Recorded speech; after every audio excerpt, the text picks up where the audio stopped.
नमस्कार मंडळी. खरं तर या व्लॉगला थोडा म्हणण्यापेक्षा जास्तच उशीर झालेला आहे आणि आज हा मी व्लॉग अपलोड करत आहे. आज संकष्टी होती तर सकाळी सुंदर अशी देवपूजा करून घेतली आणि उपवास होता म्हणून शाबू बनवायला घेतले. शाबू बनवताना झालं असं की माझ्याकडे बटाटा नव्हता आणि विदाऊट बटाटा शाबू मला तितकेसे नाही आवडत. तरीसुद्धा शेंगदाण्याचा कूट आणि शेंगदाणे पण घातले आणि मस्त शाबू बनवून घेतले.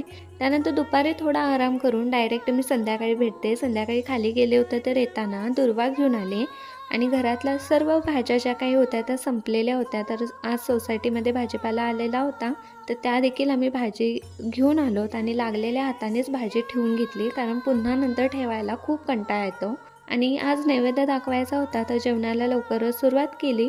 जेवण बनवून घेतले, नैवेद्य दाखवून घेतला आणि आम्हीही जेवण करून घेतले. जेवण केल्यानंतर 10-20 मिनिटाचा वॉक तर केलाच पाहिजे, म्हणून आम्ही रात्री खाली आलो. तर आजच्या व्हिडिओमध्ये इतकंच.